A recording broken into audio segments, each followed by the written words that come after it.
In the US, African Americans living in the southern states before the late 1960s were living in segregation. They were stripped of their rights to vote without obstruction, they were subject to brutal racist abuse including lynching, they were restricted from working in the government and other jobs with high pay, the US Army was segregated until 1948, interracial marriage was criminalized in many southern states, and housing was restricted as a result of statewide segregation. There were targets for groups like the KKK. Schooling was heavily segregated in the South, with the ruthless defenders of segregation like Governor of Alabama George Wallace. And I say segregation now, segregation tomorrow, and segregation forever. And Governor of Arkansas's Orville Faubus, going to extreme lengths to keep their schools segregated. The widespread unjust discrimination and abuse are what civil rights leaders were fighting to eliminate. When in the course of human events it becomes necessary for one people to dissolve the political bands which have connected them with another, and to assume among the powers of the earth the separate and equal station to which the laws of nature and of nature's God entitle them, a decent respect to the opinions of mankind requires that they should declare the causes which impel them to the separation. We hold these truths to be self-evident, that all men are created equal, that they are endowed by their Creator with certain unalienable rights, that among these are life, liberty, and the pursuit of happiness. This is a segment from the United States Declaration of Independence. This legislation was ratified on the 4th of July 1776, and over 200 years later, all men are created equal remains the disputed phrase. Defenders of segregation believed they were living by the phrase, allowing equal opportunity to both whites and blacks while only keeping them separated. These individuals were blinded by this lie of equal opportunity as black schools got less funding compared to white schools. Black public areas like park benches, drink fountains, and more were subject to things like racist graffiti and destruction. Black people were subject to abuse on the streets with no intervention by police, and much more. Those who saw the real injustice of Jim Crow laws fought and campaigned for their repeal.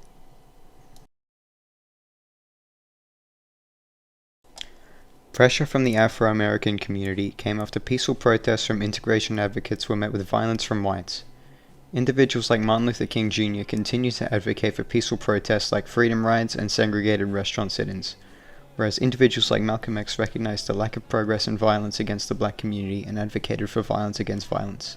We're nonviolent with people who are nonviolent with us, but we are not nonviolent with anyone who is violent with us. Malcolm X criticized Martin Luther King heavily, calling him an Uncle Tom in reference to the 1852 novel. He was also quoted as saying that King has turned his back against black militancy in order to appease the white power structure. So that Reverend Martin Luther King can continue to teach the Negroes to be defenseless. That's what you mean by nonviolent. Be defenseless. Be defenseless in the face of one of the most cruel beasts that has ever taken the people into captivity. That's this American white man. However, when the two met in 1864, they were on good terms.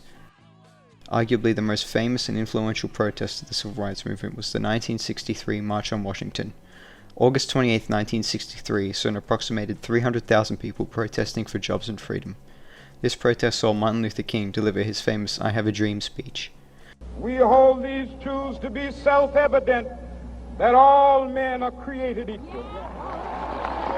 Because I have a dream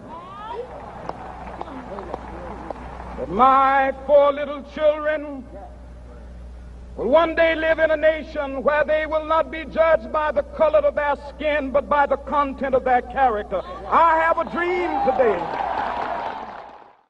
The March on Washington is credited to be the catalyst to passing both the 1964 Civil Rights Act and the 1965 Voting Rights Act. After the assassination of Malcolm X and Martin Luther King Jr. in 1965 and 1968 respectively, the civil rights movement saw a drastic escalation which finally saw Malcolm X's idea of violence against violence come to fruition, with riots in over 110 cities nationwide. The worst of these riots occurred in Chicago, Baltimore, and D.C. Brother of slain President John F. Kennedy, Robert Kennedy, announced King's assassination only hours after it occurred on April 4, 1968, to a predominantly black crowd at Indianapolis. I have some very sad news for all of you, and I think sad news for all of our fellow citizens. and people who love peace all over the world. And that is that Martin Luther King was shot and was killed tonight in Memphis, Tennessee. Not 2 months after King's assassination, Robert Kennedy would also be assassinated. This sparked more rioting as Kennedy, who was a frontrunner for the presidency in 1968 with promises of further civil rights action, was gone, leaving Republican Richard Nixon with the presidency. Many people associate radical shifts in civil rights with the 60s, as the most legislation regarding civil rights was passed during this time. The Civil Rights Acts of 1957 and 1960 were ratified under Dwight Eisenhower's presidency. These acts aimed to provide federal protection for African American voting rights, as they had been turned away from poll booths since the Reconstruction era. The 36th President of the United States, Lyndon Johnson, is credited as one of the most socially and economically progressive presidents of the 20th century, second only to Franklin Delano Roosevelt. This is because of his outspoken support for public broadcasting, Medicare and Medicaid, increased social securities, and civil rights. Americans of every race and color have died in battle to protect our freedom. Americans of every race and color have worked to build a nation of widening opportunities. We believe that all men are created equal, yet many are denied equal treatment. We believe that all men have certain unalienable rights, yet many Americans do not enjoy those rights. We believe that all men are entitled to the blessings of liberty, yet millions are being deprived of those blessings, not because of their own failures, but because of the color of their skin. Again, Johnson made reference to the Declaration of Independence as the main reason for fighting racial inequality. He worked closely with Martin Luther King Jr. and other civil rights leaders to pass the 1964 Civil Rights Act, the 1965 Voting Rights Act, and the 1968 Civil Rights Act, which was made to tame the riots after King's assassination. The 1964 Civil Rights Act was originally proposed by John F. Kennedy prior to his assassination in 1963, but further improved on by Johnson after meetings with King and other civil rights leaders. But many are unwilling to act alone, and for this reason nationwide legislation is needed if we are to move this problem from the streets to the courts. I'm also asking Congress to authorize the federal government to participate more fully in lawsuits designed to end segregation in public education. This act outlawed discrimination based on race, color, religion, sex, and national origin. It not only expanded the African American voting protections, but fully prohibited racial segregation in schools and public education. As this bill was considered radical by Southerners, these civil rights bills were the most filibustered bills in U.S. history, with Senator from South Carolina Strom Thurmond filibustering the 1957 bill for a total of 24 hours and 18 minutes, preventing its ratification. The 1965 Voting Rights Act was the response to what is known as Bloody Sunday, where Alabama police attacked voting rights demonstrators, which resulted in the murder of a protester and obstructing many others from voting. Johnson issued an immediate statement condemning the actions of the police and promising to push a voting rights bill through Congress that week. The 1968 Civil Rights Act was provoked by the King assassination riots. The 1968 bill is most comparable to Australia, as it covered Native Americans under the Bill of Rights, which gave them many benefits of being a U.S. citizen. The bill also expanded fair housing, which coincided with the 1968 Housing and Urban Development Act. As the 1968 bill was an attempt to tame the riots, it outlawed traveling interstate with the intent to incite, promote, encourage, participate in, and carry out a riot. Civil rights progress was at the back of people's minds by the end of the late 1960s, with issues like the ongoing Vietnam War in the foreground. Johnson's successors would contribute very little to civil rights over the next half-century, with presidents like Richard Nixon and Ronald Reagan contributing to the problem with the failed war on drugs, which led to the mass incarceration of African Americans and other minorities over minor drug possession charges. It can be argued that the civil rights bills of the 1960s accomplished their goals of ending racial discrimination. However, systematic racism is still present in modern-day America, with blacks making up the majority of people currently incarcerated in U.S. prisons, black families being poorer on average compared to white families, and the rampant police brutality that is only now being fully realized. Modern civil unrest hasn't yet provoked any legislative changes or a major response from recent U.S. presidents other than condemnation. Unlike the US, the Australian government prior to 1967 was heavily involved in Indigenous affairs in comparison to the US's state governments versus the federal government. Unfortunately, the government's involvement in Indigenous affairs wasn't for the betterment of their people. It was to encourage the dying out of the Indigenous race. The Australian government made efforts to restrict Aboriginal and Torres Strait Islanders from marriage, voting, and property ownership. The private sector was also influenced by these policies, with Indigenous Australians experiencing segregation in the same way African Americans were in the US.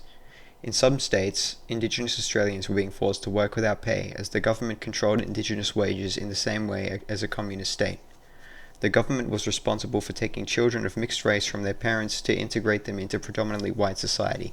This infamous practice was one of the longest-lived of the racist policies, lasting from 1910 to 1970. Many of these issues are exclusive to Australia, with the exception of marriage, voting, and property ownership restrictions. Many of these policies were enforced for as long as 200 years, from Australian settlement in 1788 to the early 1980s. No real recognition from people in power was given to the Indigenous injustices that were occurring until the 1940s. The UN Declaration of Human Rights, which passed in 1948, sparked an uprising with the goal of improving the rights and well-being of the first Australians. This in comparison to the strong nationalism felt by civil rights activists, with the Declaration of Independence being the main cause of the civil rights movement. The US civil rights movement in the 1960s also saw an increase in recognition, as Australia was undoubtedly one of the most racist first world nations on the planet during this time, and activists wanted to change this. Later efforts for Indigenous rights in the 1970s would revolve around land rights, with Indigenous Australians fighting for the reclamation of spiritually significant land. The first major protest efforts occurred on Australia Day 1938. Nicknamed the Day of Mourning, this protest coincided with the 150th anniversary of British colonisation. Organised by the Aborigines Progressive Association, the Day of Mourning was an attempt at securing the rights of citizenship for Indigenous Australians. Annual protests on January 26 have been held ever since 1938, aiming to fight for Indigenous people's rights and well-being.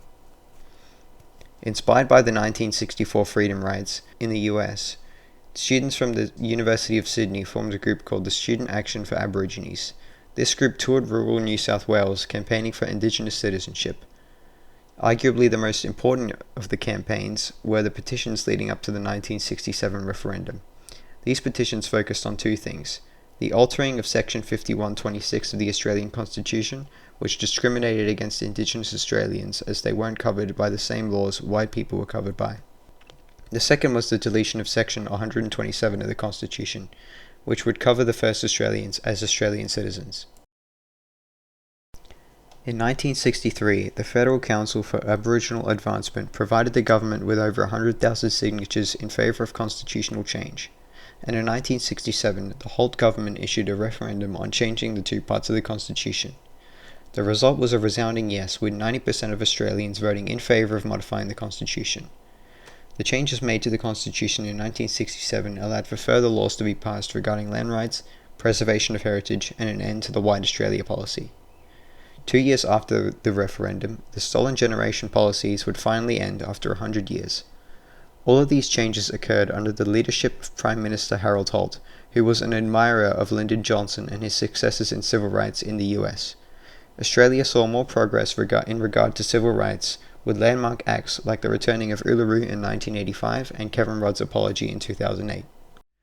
We apologise for the laws and policies of successive parliaments and governments that have inflicted profound grief, suffering and loss on these our fellow Australians.